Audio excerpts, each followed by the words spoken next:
welcome to the Inside Story. And today I have Birgit Schroeter with me in the Zoom interview studio. Hello, Birgit. How are you tonight? Hi, Alan. I'm good, thanks. Good. Have you had a good day? I did. I had a very busy day, but fairly productive, and the sun was shining, so quite happy. Yes, the weather's been brilliant and we're all stuck indoors, aren't we? Well, I am. I do go out once a day for a walk, though. And we kind of walk through the nice broad streets around the area. So I'm really enjoying walking and looking at people's gardens and waving to neighbors. So yeah, I do the same. But how unusual a time this is. And I'm talking to people like yourself about, what has changed for them, how you're coping with this strange environment that we're in on a day-to-day basis. And I know you're working from home now, aren't you? Yes, all my work has moved from home, and it's strange. It's strange because I teach at the university, and I'm somebody who's quite fond of the students, so I really enjoy having contact with students and doing face-to-face teaching. And the fact that all that has moved online does feel a bit strange. At the same time, it's really quite amazing what you can do with technology nowadays. And I'm really aware of how much we are still managing to communicate, which we maybe wouldn't if we didn't have the means we have nowadays. Yes, absolutely. I mean, just the fact that we're talking together using this technology, 15, 20 years ago, it may not have been possible. So what kinds of things are you and Sonia able to do now that you're both sort of in lockdown? So our life really hasn't changed all that much in terms of the weekday rhythm. We get up, we go to work, we meet for lunch, we work again, and then we go for a walk. And it's actually been really nice, that kind of more slower rhythm, not having the commute to work. I do miss going out for food or for coffees because I do like my restaurants. But at the same time, it's actually been quite peaceful in terms of the rhythm we have at home. Finn's Place, the community garden, the square yard, which we're part of, is still going. We've drawn up a rota, so people are never in at the same time, and that means a little bit of community is continuing that way. That's at the weekends, and church on Sundays has moved to Zoom. So actually, although it's very different, there's also a lot of things that are still ticking along, and that feels quite reassuring. Like not everything has stopped because of the virus. It's different, it hasn't stopped. Yeah, it's a very different rhythm of things as well, isn't it? And I'm just wondering, speaking to people, some people have turned to doing more work in their gardens, cleaning in the house, starting new hobbies. Have you done anything like that? Baking. Wow. Baking, absolutely. I've always enjoyed cooking. I've never been a baker. So that's quite new and I'm really enjoying it. What I'm noticing though is the things I don't do. So yes, there's a lot of time and there would potentially be room to clean behind the cooker or to empty a certain cupboard, and I'm still not doing it. So lockdown so far hasn't actually pushed me towards those things that I maybe ought to be doing, but don't really want to do. Yes, that's too near the edge, that one, isn't it, really? You want to stay away from that one. So tell me, in terms of the rest of your wider family circle, because I know you and Sonia have family in other parts of Europe, what's happening there? we are trying to be in touch with them, I guess, more regularly. At the moment, everyone is well. It's been difficult though. We've tried to arrange online shopping for Sonia's parents in France from Scotland. And obviously there are bigger questions around this, as if the situation would reoccur, where would we be? Is Scotland the right place? Do we need to relocate? So it does bring up a lot of questions that we maybe have to look at in time after the crisis is over. But again, what I come back with is how lucky we are that we do have the technologies we have so that we can be in touch with them. I had a WhatsApp call with my siblings and their families all together, and that was lovely. So in many ways, it actually encouraged a closer bond. Yeah, that is interesting, isn't it? And again, as you say, it's because the technology is able to facilitate that connection that you may not have otherwise had. I'm intrigued to know as well, you know, you've been around Langside for a while, and I'm just curious to know, how did you come to end up in Langside, and particularly part of the faith community there in the church? It's an interesting question, and I try to keep my answer concise. But Langside was brought to me in a strange way. I first came to Langside just simply because we moved into the area.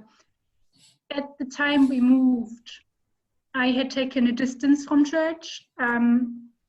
After I came out, church became a bit difficult.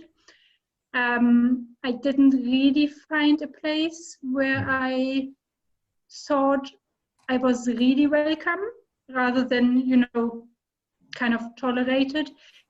And I remember kind of feeling a bit disillusioned with it all. Gave it a shot though at Langside, simply, I think it was around Easter, and Easter and Christmas was always kind of difficult not to go to church. And I really, really liked what I saw. That was around the time that David had been arrested for handing out communion at Fast Lane, and already that impressed me.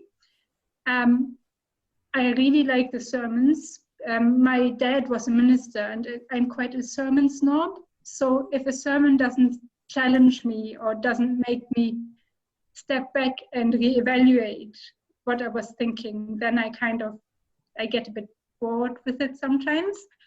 So I really enjoyed the sermons. I liked the integrity I saw in David, and I decided to give it a go. And that involved speaking to David about my sexuality and about how I would be welcome or not in Langside. And I think that conversation was one of the most moving ones I had in my life. Very emotional, because it was quite scary to tell somebody who I hardly knew about how I felt. And the way this was received, the way I was welcome, yeah, I get emotional even now when I think about it. So it was a really, really important thing to happen, and never looked back. Thank you for sharing that, because you know, at this point in our lives, as we reflect on where we're at, we can't help but think, you know, how did we get here? And you know, I think it's great you've been able to share that with us. And you know, that story is now part of all our stories at Langside, because you know, we love you and value you being part of the community. It's great to have the opportunity to talk together like this. And I'm wondering, you know, as you have heard some concerns, we don't know what the future is going to look like, but are there any things that, you know, as you think over the last 4 or 5 weeks of lockdown, you think, actually, you know what, even after COVID-19 has passed, whatever that means, I'd like to continue doing this, or I think I'm going to change how I do things from now on anyway. Have you had any insight into those kinds of things? I think insight is a bit too strong a word for me, but certainly appreciating nature is a big one. I think in general, COVID, I think, has made me more appreciative of things, of nature, of people, of community. I've really noticed how important community is, and I absolutely love, for example, that we have the Zoom services at church. And just seeing people's faces on a weekly basis like this is actually really important to me. So I guess I'm noticing more what's important to me. Also, I think one thing it does is, because things are so uncertain, it challenges me nearly to trust more. And I'm usually somebody, I like to be in control. I like to know what's going on. I'd like to be able to steer it and to make decisions. And being in that position where both with health, with our parents, with work, nobody knows what the next 6 months really gonna look like. It really challenges me to let go and to trust. So in a weird way, although I do feel anxious sometimes, of course I do, I also feel calmer about things, because actually I'm realizing that there is no point even trying to control. All I can do is trust. And that feels a very important thing right now. That's quite a lesson to learn, isn't it? Yeah. When we think we're in control and we're actually not. Yeah. And this situation has, as you suggested, brought that more and more to light for all of us. So some poignant thoughts to reflect on. Yeah. So anything else you'd like to add, Birgit, in terms of, you know, what all of this means for you in your work in particular, and what you are doing, what you are able to do? Do you know, it's interesting. When you ask for me what it means in my work, I'm thinking about the two parts of my work. One of which is to communicate content, because I'm a teacher, I'm a lecturer, so of course I'm interested in transmitting knowledge. But this whole thing about, you know, communities and communication actually makes me very aware of the learning communities we create. And I think that's something that will stay with me as a question, as a challenge, is how to create relationship with students online, and how any learning we do is really situated in a social context, and that matters, and that relationships matter in learning, something like that. Yeah.